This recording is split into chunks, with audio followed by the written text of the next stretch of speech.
Conéctate con nosotros, búscanos en Instagram como Radio U Central.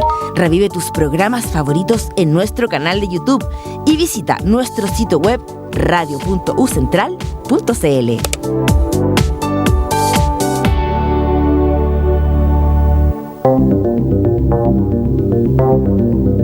Radio U Central 107.1 FM y radio.ucentral.cl presenta Libertad de Palabra, un espacio de conversación crítica, reflexiva y humanista del trabajo social. Conduce Hugo Covarrubias con la participación de Camilo Mirosevich.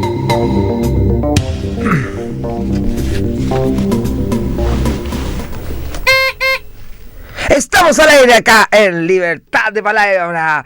Hoy un jueves importante para el mundo futbolero, para el mundo mundial del fútbol, que hoy día obviamente parte el hito que muchas personas esperan, el mundial.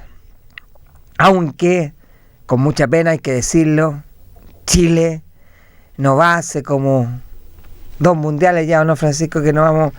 Llevamos 12 años sin ir al mundial. 12 años sin ir al mundial, no, es terrible.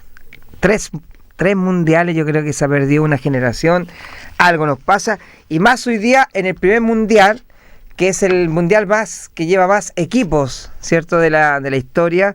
Imagínense, solo quedó afuera 4 latinoamericanos, que fue Venezuela, Perú, Bolivia y Chile, y todos los demás fueron al mundial, todos. O sea, ¿cómo es posible que no está? Pero bueno, son cosas del fútbol, como dice, y si tiene que reclamar, a la FIFA se ha dicho. Pero el día parte el mundial, que bueno, porque a mí, ¿sabes por qué me gusta el mundial antes de saludar a todos? Es porque igual la gente cambia, pues uno se va a ver los partidos, es como más amigos, como que hay una onda, ¿no es cierto? Genera una onda. Una buena onda, sí. Así que eso, hoy día saludamos también, quiero saludar a nuestros queridos amigos periodistas de la Radio U Central. Ahí está Francisco y David, grandes compañeros que están ahí presentes al pie y el cañón. Y también obviamente a mi gran querido amigo y conductor también de Libertad de Palabra, y que hoy día viene con cuchillos, quiere atacar a todo el mundo, Camilo Mirosevich. Oye, sí, pues la verdad que Francisco decía, ¿no? 12 años que Chile no va al mundial, se genera un ambiente muy rico, ¿no es cierto?, cuando pasa eso. Hoy día ese ambiente se está generando solo para intercambiar las cartas del mundial. Oye, la fiebre del eso, mundial. Que hay una fiebre. Yo ayer fui a comprar sobres, ¿ya?, al Panini del Plaza Gaña. Oye, y había que hacer fila.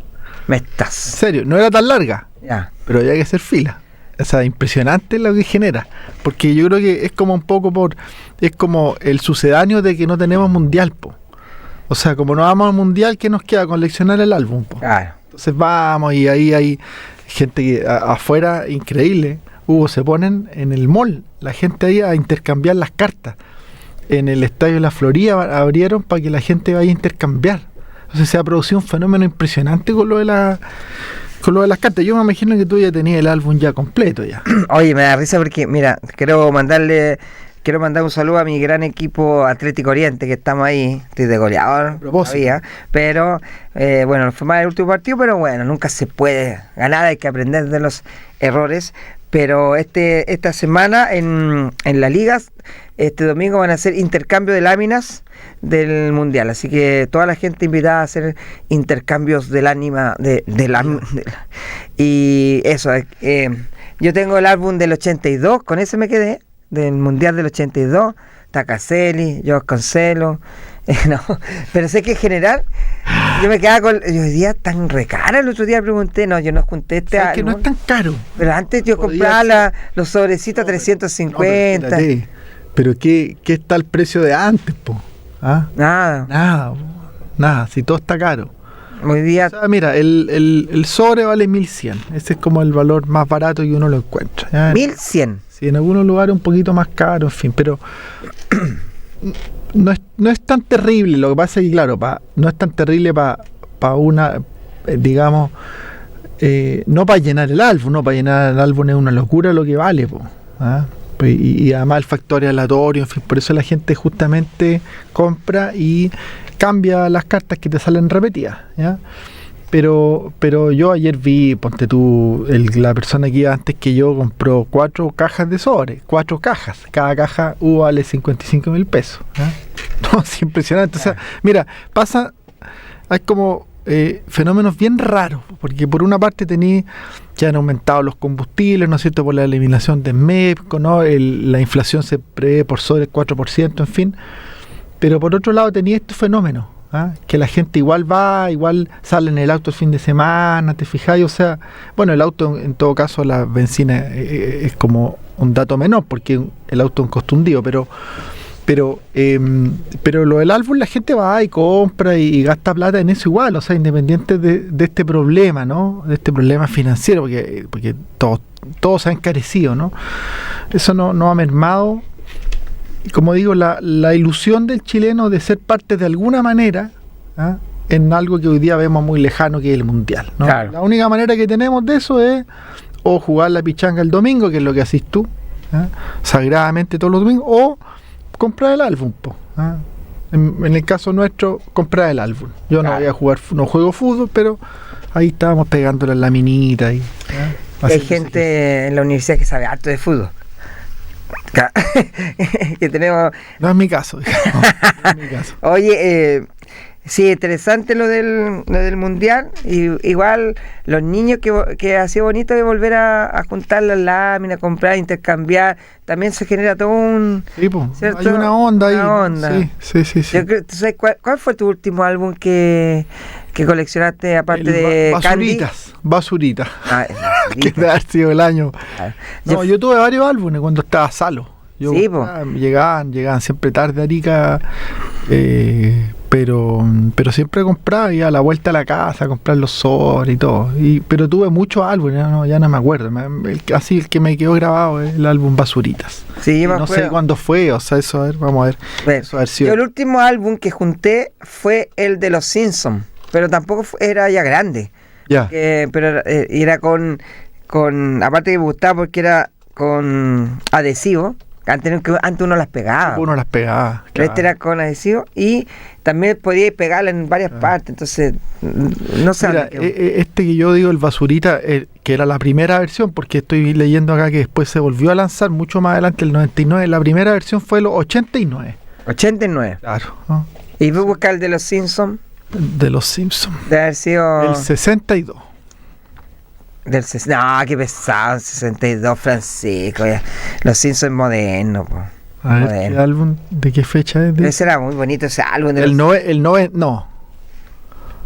álbum de. Los Simpsons debe ser más viejo. Es de Panini igual eso, ¿no? Sí, creo que sí. Del 99 parece. Sí, no sé, que es del pero... Ya está ahí más, ya era ahí adulto, trabajador social, sí, magíster y todo, ya erais profesor acá, cuando estáis coleccionando. Pero es que me gustaban Los Simpsons, tuvo una época de... No, el 91, dice el 91, ¿viste? No, ahí para adelante se tiró... Estaba en colegio todavía, estaba en el colegio. Sí, estaba en kinder. Oye, pero bueno, que ojalá que les vaya bien y que el mundial... Igual, aquí hay muchos detractores también del mundial, con la FIFA. Sobre todo, ¿cierto? Bueno, siempre hay, ¿no? Pero sobre todo por el país. Donde hay anfitrión, pues claro. Que ya le pidieron la entrada a algunos futbolistas, ¿no? Hay todo. Fue muy desacertado ese mundial en Estados Unidos. Muy desacertado. Que ya se hizo. Pero muy desacertado. Y eso es todo económico. Claro, pero eso era probablemente imprevisible en el momento en que esto se decide, ¿no? Sí, pero también ya venían unos mundiales en Estados Unidos, creo que debe haberse cambiado la sede. Hoy día con la política, ¿no es cierto?, de Trump respecto a los migrantes dentro del país, es realmente bien contradictorio celebrar el mundial allá, que es un espacio de encuentro, ¿no es cierto?, de distintas culturas, ¿no?, de distintos países, ¿no? Es como bien muy contradictorio, o sea, es la contradicción máxima, ¿no? Como el maltrato de Trump y del gobierno hacia los migrantes impresionante, ¿no? Claro. Pero bueno, también el mundial hace que estas cosas igual como que se olviden un poquito, ¿no? Son temas previos al mundial, pero ya después cuando estés jugando, ya después te olvidas un poquito. Piensa Qatar, porque Qatar también hubo todo un tema, ¿no es cierto?, antes. Claro. Condiciones, acuérdate, las construcciones, ¿no? La construcción de los estadios, cómo gente murió y las condiciones de los trabajadores. Pero ya cuando ya la pelota ya suena el pito y está Olvidaron llegando, todo. ya se acabó el tema, po, ¿no es cierto? Ahora lo que importa es quién va a ganar Claro. y las La casas mente está en apuestas, ese, claro. Y además, claro, tenéis razón, además hoy día están las apuestas digitales. Claro, o sea. Entonces ya, O sea, la cantidad de dinero que mueve impresionante. el fútbol No, es, impresionante. dos palabras, como decía Peter, impresionante, ¿no? Pero es que, bueno, hay que ver el show también, dice, bueno, está Shakira, no sé qué más, yo creo que Adrián y los Dados Negros, no sé, pero van a abrir el Mundial. Claro. Cuéntame, Javier, ¿qué nos traes hoy día? Bueno, yo tengo varios, o sea, noticias que comentar. ¿Ya? Noticias que comentar que realmente me han llamado la atención. Varias me preocupan también, ¿no? Me preocupa, por ejemplo, yo tengo un estado de preocupación generalizada sobre la situación país, ¿ya? Pero creo que particularmente una noticia muy compleja fue el rechazo al levantamiento del secreto bancario que se dio hace muy pocos días en el Senado, donde la derecha y algunos independientes votaron todo en contra, en bloque. Creo que es un tema obviamente debatible, no creo que sea tan blanco y negro, pero es un tema que crea una mala señal en este contexto, particularmente cuando en la misma semana, ¿no es cierto?, se detiene a una ejecutiva del Banco Estado, cuando la semana anterior se llenó el Banco Santander, ¿no es cierto?, por una cosa que ya es sabía, ¿no?, que el crimen organizado está bancarizado ya. Ya hace inversiones, blanquea, ¿no es cierto?, capitales, no hay lavado de activos, en fin, y en eso el levantamiento del secreto bancario era una herramienta eficaz. Yo entiendo también las aprensiones de las filtraciones, cosa que también se da, pero eso es una cosa que pueden tomarse algunos resguardos, sobre todo el punto de vista. Pero es que en Chile, mira, de verdad, ahí tú dices tú, yo puedo decir, como el contrapunto de esa. claro, porque, pero igual, o sea, yo creo que ¿qué tan privado hoy día somos en general?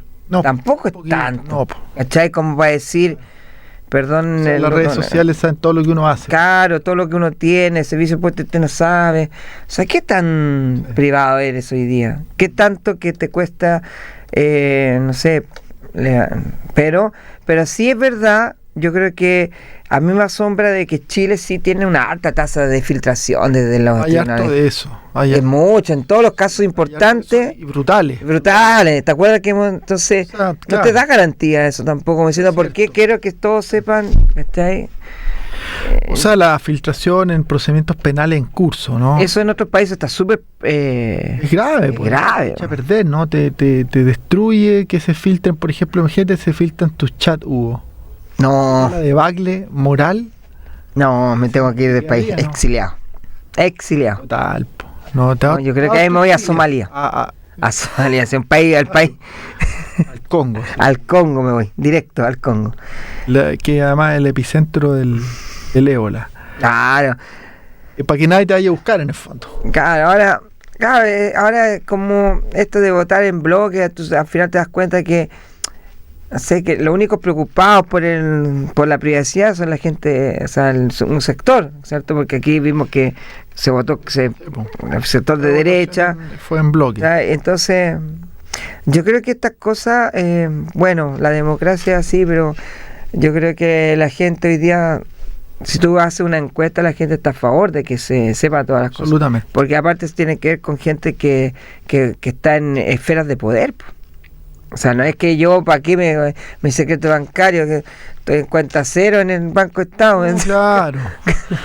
A dar pena. Cada espera, o sea, para que me hagan Llega memes. transferencia. Para que me lleguen también. Aquí tenemos a alguien que podemos usar. Claro. Pero, Sí, a mí me llama la atención. Creo que, como decía, en este escenario, ¿no es cierto?, donde ya se ha demostrado, ¿no? Porque antes eran conjeturas, ¿no? Conjeturas de que, bueno, el Tren de Aragua, ¿no? En general el crimen organizado, los gallegos, en fin, por algún lado sacan la plata, ¿no? Y se decía, probablemente lo hacen a través del sistema formal. Muchos decían eso es absurdo, ¿no? Algunos decían, no, eso es una estupidez decir que es ser ingenuo pensar que el Tren de Aragua va a sacar la plata por los bancos. Bueno, y resultó ser así, po. Resultó que el Tren de Aragua había infiltrado, ¿no?, los bancos, ¿ya? Y hoy día se sabe de 2 ejecutivos, pero No sabemos. debe haber. Claro. ¿Cuántos más debe haber, no? ¿Cuántas Porque- fórmulas más deben haber? ¿Cuántos hay? La unidad de análisis financiero hace reporte, emitió reporte al Ministerio Público y ya están en una polémica por 4 reportes que le habría hecho la unidad de análisis financiero a la Fiscalía, que Fiscalía al parecer lo que alcancé a leer era que no parece que no lo había considerado bien. En fin, ahí hay todo un debate de si quién hizo lo que debió haber hecho o dejó de hacer, ¿no? Pero el punto central, ¿no es cierto? Pero es raro. Es, claro, ya con esta evidencia, ¿no? Que ya se utiliza el sistema bancario para poder lavar activos, negarse al levantamiento del secreto bancario y ponerlo como algo tan absoluto, ¿no? Que ya tiene excepciones, ya Impuestos Internos tiene facultad para acceder en ciertas condiciones. Yo creo que ya la verdad que es un poquito fuera de lugar, ¿no? Fuera de lugar. Sí, a mí, yo estaba pensando en secreto bancario, o sea, que señor Covarrubias hay sospecha de lavado de dinero. Ejecutiva de cuenta, mira mis cuentas, nada que investigar. Nada que caso cerrado.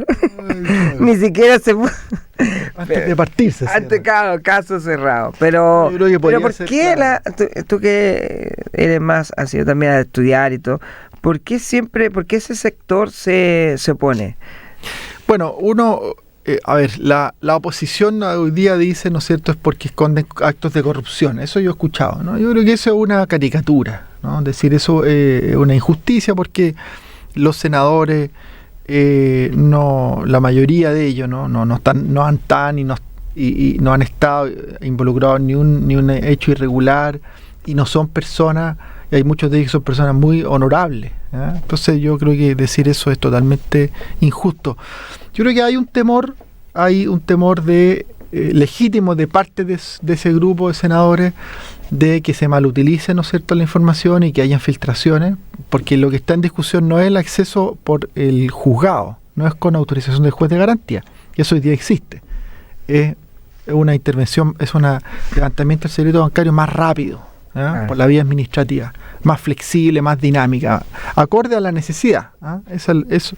Entonces, hay algunos que legítimamente dicen, mire, tenemos temor de que eso se pueda malutilizar y entonces se termine filtrando información que nos puede terminar afectando, por ejemplo, donde voy a comer. Pero son cositas bien chicas. Otro sector tiene obviamente una reparo más de fondo, no sobre la mala utilización, sino porque algunos probablemente pensarán que le genera perjuicio. Claro, y también puede generar, si se filtra, imagínate que sepan tus cosas, las mismas bandas organizadas, puede ser, no sé. Bueno, es que yo creo que con ese criterio, con el criterio que tiene con ese criterio un poco del temor a que pase algo, habría que eliminar las declaraciones de interés y patrimonio que hacen los funcionarios hoy día. Antes lo hacían los jefes, hace 15 años lo hacían los jefes, hoy día lo hacen una cantidad tan importante de funcionarios, más de 100.000 funcionarios hacen declaraciones de interés y patrimonio, 100.000. Ahí tú le estás entregando a las bandas toda la información, todo el patrimonio de la persona. Sabe, claro. ¿Vale? Lo único que te falta es hacer pública la dirección donde vive, pero todo lo otro lo ponís. Tú ponís cuántos autos tiene, cuánta plata, propiedades. Por lo tanto, el estado patrimonial de una persona se conoce sin saber, sin tener acceso al... Pero eso respecto a los funcionarios públicos. El punto acá probablemente sea qué pasa con los empresarios, qué pasa con los movimientos entre sociedades, ¿no? Yo creo que hay harto en ese rechazo, ¿no?, en bloque, hay harto de eso y también, como digo, y parte de eso, creo, de alguna manera, es tapar conductas que pueden ser irregulares, ¿no? Por ejemplo, evasión fiscal, en fin. Y parte de lo otro, yo decía, creo que también hay una legítima desconfianza hacia el sistema, que yo en parte la entiendo, porque a la vista de cómo se filtran los chats, por ejemplo, cuando el Ministerio Público te requisa el teléfono, me parece una locura. Y eso no está sancionado. Pues yo digo. Eso teóricamente hay un delito, pero imposible probar. No han habido sanciones, le llegan a los periodistas, ¿no es cierto?, han publicado, la Leslie Ayala, por ejemplo, periodista que era de La Tercera, publicó las conversaciones completas entre la hoy día diputada Iracy Haller y la senadora Cariola, sobre temas que no tenían ni una relevancia con la investigación penal, o sea, y bueno, ¿y eso cómo se sanciona? No hay cómo hacerla, Desde el punto de vista práctico, queda sin... o sea, eso yo creo que ya es el caso más extremo. Claro, por eso digo que eso, porque eso que ya es morbo nomás. Claro, piensa tú la conversación del expresidente Boric con la esposa del psiquiatra Larraín, ¿no? Involucrada en todo este fraude del caso convenio. La esposa era psiquiatra y el expresidente la había conocido porque él creo que lo había atendido en algún momento, en fin. Y resulta que las conversaciones se filtraron, las conversaciones telefónicas. ¿Por qué habría haber sido relevante tener una conversación telefónica entre el presidente de la época y la persona que había sido su psiquiatra? Y además sale en la prensa. Entonces, hay harto de eso. Y no hay una manera. Hubo un momento en que se trató de hacer, creo que el año pasado, algunos parlamentarios, senadores, plantearon hacer una sanción impedir a los periodistas que publicaran información resguardada ilegalmente de investigaciones penales en curso. Ah, porque el periodismo, aquí los chiquillos saben, es como ¿cómo se llama? El no decir tu fuente. No revelar las fuentes. No revelar las fuentes. Pero eso... Bueno, eso tiene sentido. Es como un sentido también, tiene un alma de doble filo, ¿no? Porque si hay una cosa tan urgente, o sea, tan delicado, tú eso tiene... ¿Y eso está por ley en periodismo o es una cosa desde la ética, desde la práctica periodística nomás? ¿O de dónde surgió eso cuando les pasa? Hay una ley de... La ética periodística, puedes poner incluso en riesgo a tu fuente, no solo su acceso, sino su seguridad. Claro, entonces eso, y hay una ley que regula el ejercicio del periodismo, la libertad de informar, pero mira, eso tiene sentido para una fuente que desde el interior de un servicio, ¿no?, de una institución pública, por ejemplo, ¿no?, del ejército, ¿no?, te revela un hecho irregular. O sea, dice, mira, ahí que se están robando la plata o están ocupando esto para perseguir gente, en fin. Como ha pasado. ¿Y a un periodista se le podría pedir que revelase su fuente por ley? ¿Que lo citen en un tribunal? ¿Se podría? Yo entiendo que tienen un privilegio. El artículo 7 permite que nosotros nos reservemos la... Claro, es un privilegio, como te digo, pero un privilegio que está orientado a proteger informaciones de interés público. O sea, ¿qué es de interés público? Que se devele que en una institución, ¿no es cierto?, en el ejército no hay un fraude, o se está utilizando la inteligencia para perseguir dirigentes políticos, ¿ya?, o se está torturando gente. Bueno, esa información, ¿no?, el funcionario que le revela a un periodista eso, por cierto que ahí tiene todo el sentido, ¿no es cierto?, el privilegio de no revelar la fuente y mantener protegido a esa persona. Pero, Hugo, no va a proteger, ¿ya?, la fuente de una persona que filtra chat de conversaciones que no tienen ni una relevancia para efecto de la investigación penal, ¿te fijáis? Porque el caso de la diputada Haller con la senadora Cariola, eran pelambres. La noticia de La Tercera, que además La Tercera de manera muy responsable la publica, era pelambre. Era pelambre entre las dos. Las dos pelaban a otra, a la ministra, a la Segovia, a otras personas. Bueno, y eso lo tiran como una noticia, ¿no? Claro. Entonces, ahí estamos, está bien, hay un privilegio, pero ese privilegio tiene límites. Pues no todo tiene límite en un Estado de Derecho.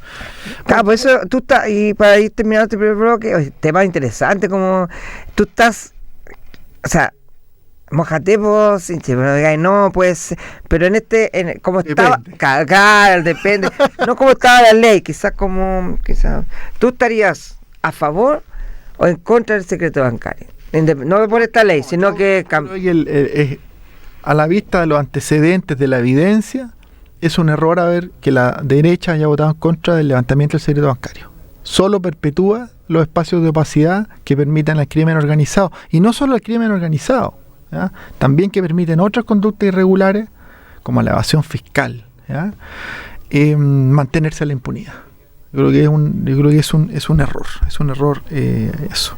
Bueno, oye, antes que vamos, está bueno el tema que pusiste, ese actor, no quiero decir nada, que es muy bueno ese mexicano, no solamente de ser un mexicano, pero antes de ir a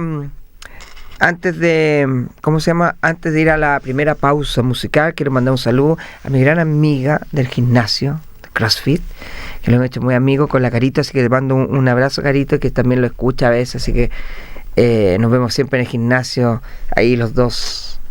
A la Carito le mando un saludo. Ya, pues nos vamos con Emanuel. No he podido verte a propósito del secreto bancario. En Radio U Central 107.1 FM estamos presentando Libertad de Palabra, con la conducción de Hugo Covarrubias y la participación de Camilo Mirosevich. Estamos al aire acá en Libertad de Palabra en el 107.1 FM Estéreo, en el corazón de Santiago. Una semana interesante, bien movida, ¿no? Esta semana, hartas noticias. Y que estamos... Teníamos dos temas, estuvimos hablando, se nos pasó rápido el tema del secreto bancario, sí, que es un tema bien debatible. El secreto bancario, ¿no? Y también límites de la ética y el privilegio de mantener en reserva la fuente, ¿no? Que, como yo decía, creo que eso tiene que estar para casos de interés público y no para filtraciones de información con ánimo morboso, ¿no? De morbosidad, ¿no? De tirar en la prensa conversaciones que no tienen ninguna relación con el hecho de relevancia, ¿no? Sobre todo cuando está en investigación penal, porque si está en investigación penal, que haya una filtración probablemente no es una gran ayuda, pero bueno, en fin.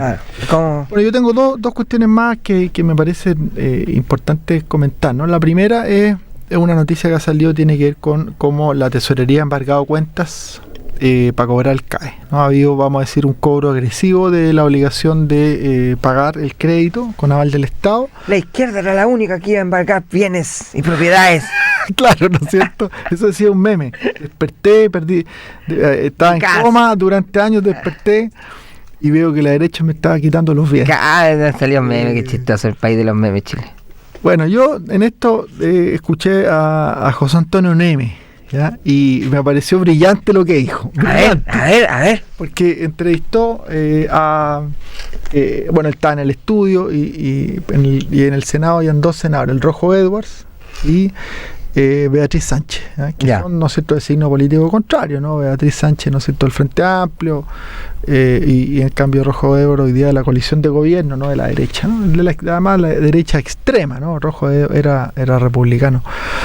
Bueno, lo que dice Neme es, miren, la culpa de esto del CAE la tienen ustedes dos, le dice. O sea, la culpa es de la izquierda y de la derecha, ¿eh? Y yo estoy 100% de acuerdo con lo que dice.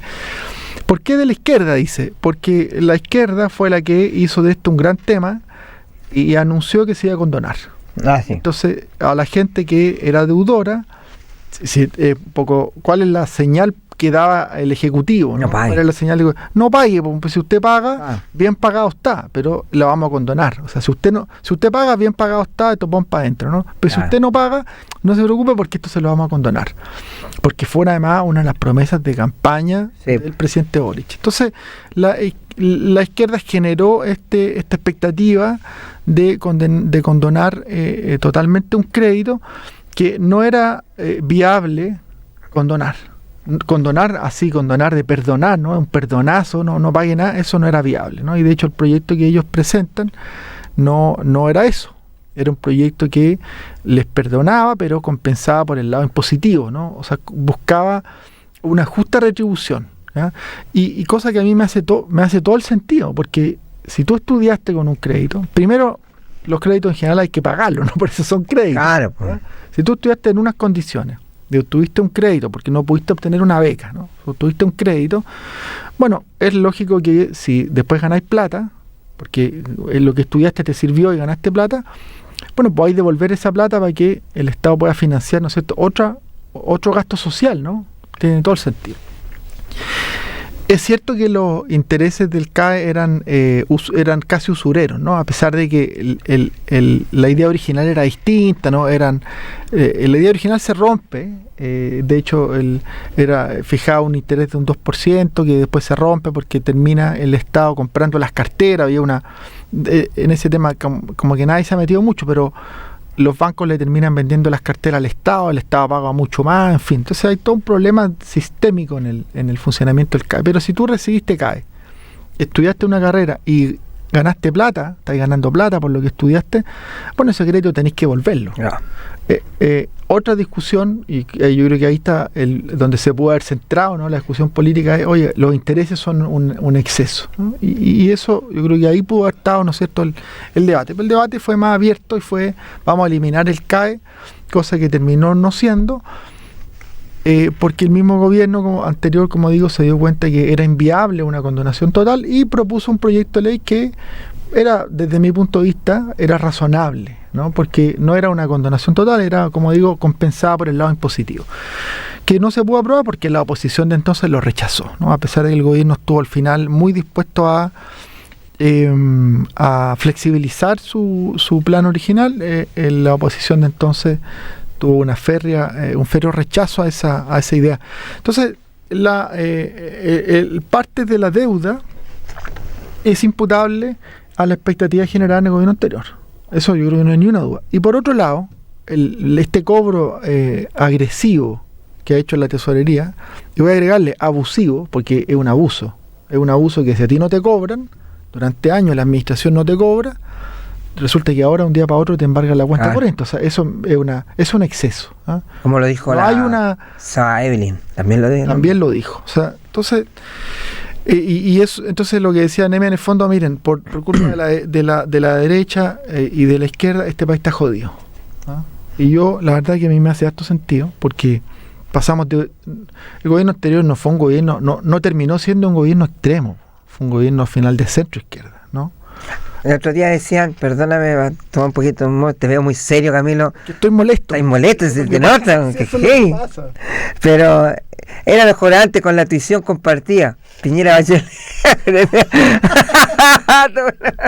Una semana con una semana mejor que ahora, bueno.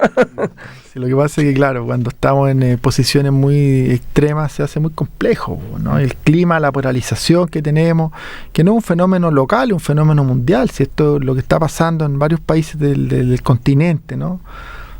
Particularmente ahora ha ganado la extrema derecha en un montón de lados, ¿no? Pero también las posiciones de extrema izquierda, que son irreales, también hacen mucho daño. O sea, como llegó el gobierno anterior, fue muy distinto a cómo terminó, en buena hora, digamos, que terminara moderado, pero las ideas iniciales eran increíbles, o sea, eran increíbles, ¿ya? Entonces, bueno, el gobierno el presidente mismo, ¿no?, fue entendiendo el panorama, fue después del 5 de septiembre, el rechazo de la nueva constitución, ¿no?, la convención constitucional, la primera. El gobierno entendió, asumió y fue cambiando, hizo partícipe, ¿no es cierto?, con mayor fuerza al socialismo democrático, y terminó siendo un gobierno de centro izquierda muy razonable, muy moderado, en fin, ¿no? Pero hoy día nos fuimos al otro extremo, ¿no? Un gobierno de extrema derecha, en fin, que cobra ese cobro agresivo, ¿no?, sin contrariando además lo que la propia administración había actuado. O sea, tú como administración no cobraste el CAE, dejaste años esto votado, ¿ya? Y ahora un día para otro llegáis a embargar cuentas corrientes y a la gente le dejáis sin plata. Me parece que no. O sea, es un absurdo. Ya Cortes han declarado ilegal esto. Yo no me he dedicado a estudiar si esto es legal o no. La verdad que no lo sé. No lo he estudiado. No estoy en la situación tampoco. No soy deudor del CAE, ¿ya? Pero acá hubo gente deudora del CAE de todos lados. O sea, hubo un senador, un diputado también, el diputado Mesa del Partido Republicano, el fiscal nacional, lo que salió en la prensa es que él, antes de que se haga pública el listado de deudores, el cobro, él paga el CAE, que debía 15 millones, ya una persona que tenía la carrera profesional completamente terminada, te fijáis, o sea, ya había llegado al máximo, ¿no? Ya había hecho su carrera y debía 15 millones. Y paga antes de que se hace público. Entonces, en esto hay de todo, hay muchas personas distintas, personas que podían pagar y otras que no podían pagar. Hubo gente que mal entendió esto también hay gente que siempre abusa del sistema, pero los responsables son las dos coaliciones, hoy día la oposición y el gobierno. Entonces yo quería comentar eso, ¿no? Estamos mal, ¿no? La polarización creo que no nos va a llevar a nada bueno. Bueno, y el otro tema, no sé si tú estás ahí en la situación de de ver plata al CAE o no. No, embargado, sí. Si te embargan no van a encontrar Sí. nada. Así Hay gente que conoce el amor de su vida y otros conocen el CAE. Pero no, duro para la gente que le han porque además esto es bien interesante. Tesorería te cobra sin ir a un juicio. No, terrible. Tesorería tiene facultad, el tesorero provincial es un juez sustanciador. Él hace el proceso como que fuera un juicio ejecutivo, un juicio de cobro, sin intervención judicial. Hay una intervención judicial eventual, pero él hace todo el proceso, llegan, te embargan, en fin, sin pasar por un juez, ¿ya? Y eso es un procedimiento de cobro de obligaciones tributarias, está pensada para el no pago de impuestos, ¿no? O sea, si yo no pago las contribuciones, van a llegar y me van a embargar el departamento y va a ser un funcionario de tesorería. Bueno, lo extendieron al CAE y hay harta discusión ahí jurídica. Yo no tengo una posición, como digo, no me he metido a estudiarla y como no me gusta hablar cosas que uno no sabe, porque hay gente que habla de todo, no quiere se la saben todas, yo no, prefiero no hacerla porque uno después se equivoca y no. Es mejor no hablar de más, pero sí está la discusión abierta y yo he escuchado de por qué se está ocupando este procedimiento, que es para el cobro de los tributos, de los impuestos. Si esto no es un impuesto, esto es un hecho voluntario. Tú el CAE tú lo adquieres voluntariamente. El impuesto no, pues esa es la diferencia. Tú no vayas a decir, yo quiero pagar impuestos, ¿no? Pues el impuesto es coactivo, ¿no? Claro. Sin de tu voluntad, ¿no? Nadie levanta la mano, yo quiero impuestos. En cambio el CAE sí, pues tú suscribes, ¿no es cierto?, un contrato, ¿no?, donde tú adquieres un crédito para poder financiar la educación. Bueno, todo un tema, hay harto ahí, hay que ver qué va pasando en las cortes. Está igual es complejo, imagínate, te embargan todo. Muy jodido, muy jodido. También me parece, como dije, injusto que gente que recibió CAE, que está ganando sueldo, no lo devuelva. Pero tampoco me parece razonable los intereses. ¿Ya? Insisto en eso, ¿no? El modelo me parece malo, ¿ya? Si tú adquiriste un compromiso hay que pagarlo, pero los intereses son absurdos. O sea, haber hecho una cuestión más razonable, decir, oye, mira, pongámonos de acuerdo, la izquierda y la derecha, pongámonos de acuerdo, la gente tiene que pagar lo que debe, pero oye, ¿cómo la vamos a cobrar un interés? El otro día un amigo me decía, mira, yo pagué el CAE hace poco, no sé, era, ponte tú, 5 millones, debía 15.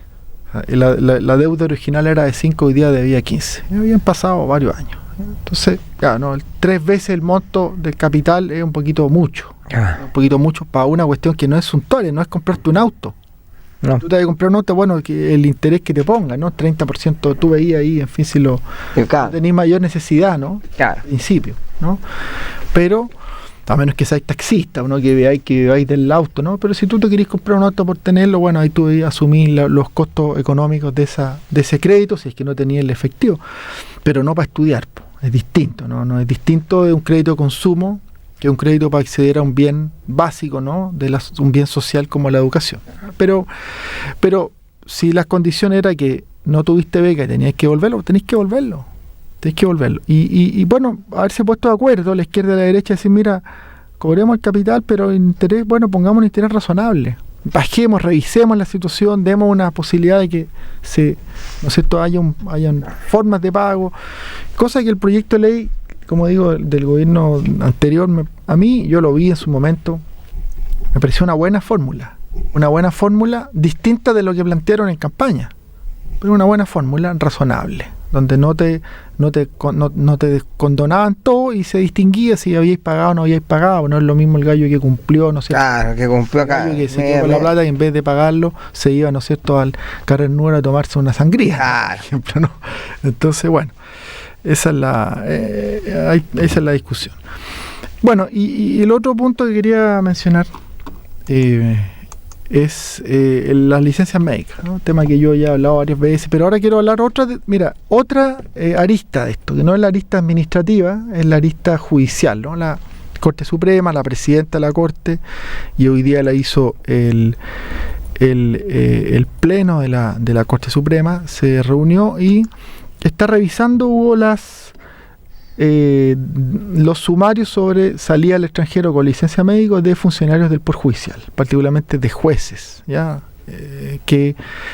Sumarios que se han resuelto, al parecer con un estándar distinto, ¿ya? con un estándar distinto, donde algunos jueces, algunas cortes de apelaciones aplicaron sanciones graves, o sea, la expulsión, ¿no? O de la destitución del juez o del funcionario, y en otros, en cambio, aplicaron sobreseimientos o absoluciones o otras medidas menos gravosas que la destitución, ¿ya? Entonces lo que dijo la Corte, la presidenta fue Lorena Cevic, que es además primera mujer presidenta de la Corte, dijo, bueno, vamos a revisar, vamos a unificar el criterio, y un poco la señal que ha venido dando, ¿no es cierto?, es de sancionar, o sea, tender a elevar aquellos sumarios que no terminaron con sanciones, ¿ya? Hay 104 jueces que están en esta hipótesis, que harto, es una universidad, imagínate 104 jueces, la Corte dijera, vamos a echar a 104 jueces.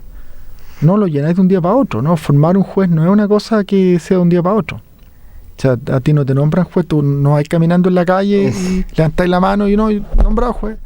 Tenés que pasar por la academia judicial, para eso tenés que dar un examen, es que es muy difícil, es un año de estudio en la academia, y después partís haciendo carrera, o como juez en una zona lejana, o como relator en una corte, y ahí va pasando el tiempo. O sea, es un camino largo el llegar a ser juez. Entonces, que el sistema judicial se prive de 104 jueces no es tan baladí la cuestión, no es inocuo, tiene un efecto. Bueno. ¿Ya? Entonces, la Corte está ahora, de nuevo, por lo que han dicho en la prensa, la señal que ha dado es que van a endurecer las sanciones, porque hay jueces que no les pasó nada, ¿ya? Entonces la Corte está diciendo, ahora vamos a revisar, la Suprema, porque no es uniforme, y no es coherente particularmente con el criterio que ha tenido la tercera sala, que yo he comentado muchas veces acá, sobre el criterio que le han aplicado a los funcionarios que han salido con licencia médica, donde la Corte Suprema ha echado a todos los funcionarios, sin entrar a revisar las circunstancias particulares del caso, o sea, haciendo caso omiso al deber de controlar la proporcionalidad de la sanción.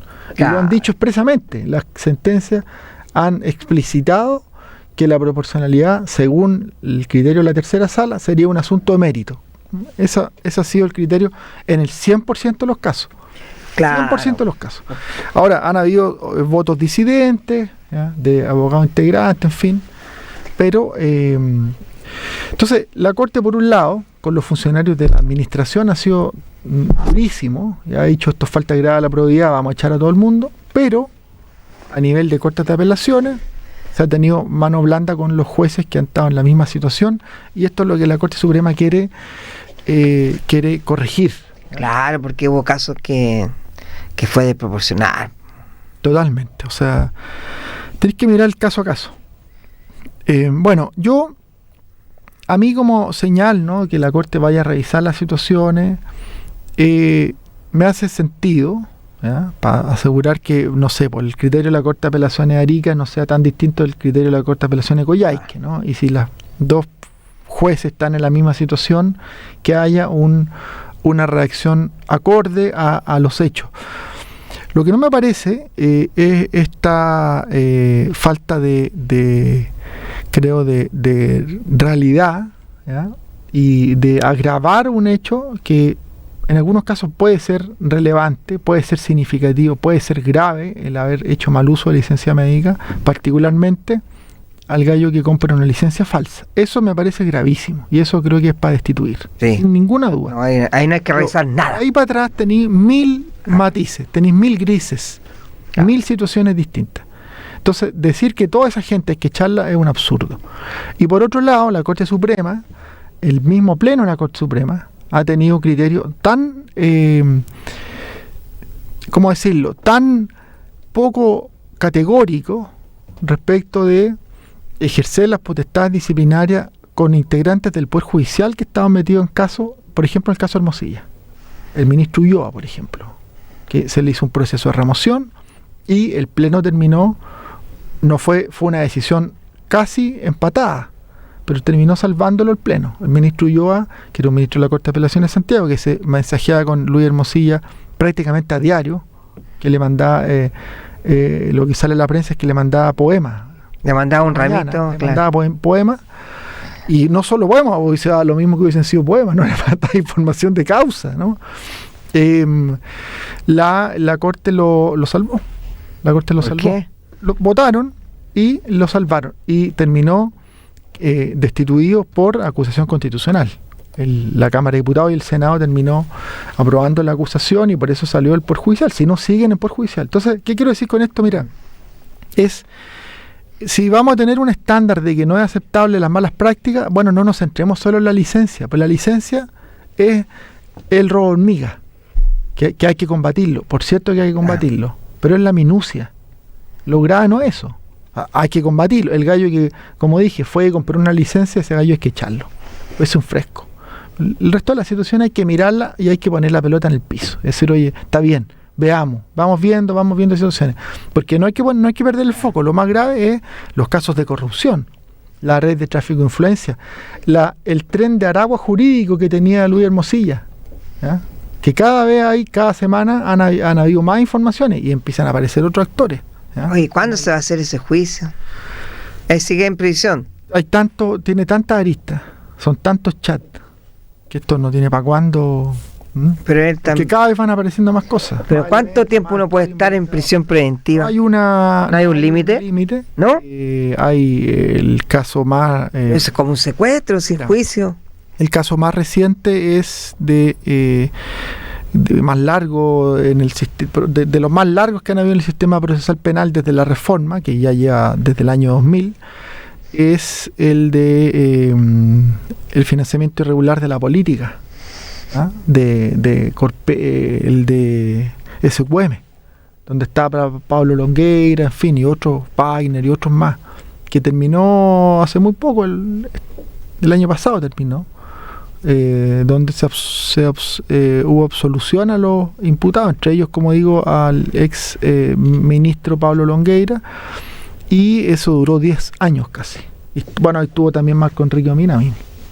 Que salieron libre por una interpretación de que lo que dijo el tribunal oral fue que se había demorado mucho la investigación, justamente, ¿ya? O sea, no hay un plazo, pero sí hay una reacción de los jueces frente a una demora excesiva como estos 10 años.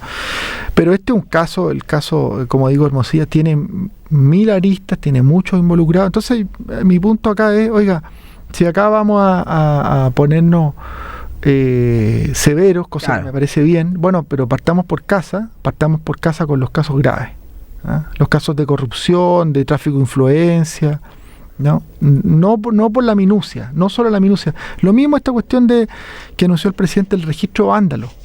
También. Registro vándalo, mira, de incivilidades. A todos nos molesta eso, nos molesta la incivilidad del gallo que se toma una cerveza en la calle. Que raya. Molesto, está muy mal. Pero el foco no está en eso, el foco está en el tren de Aragua, ¿no? El crimen organizado.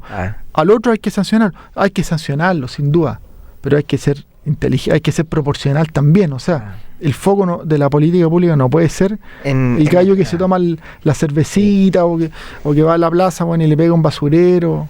Eso hay que sancionarlo, sin ninguna duda, pero nuestro foco, el tema de seguridad está ahí, está en el tren de Aragua. Que fue la promesa también del gobierno. O sea, muy interesante. Hoy se nos acaba el tiempo.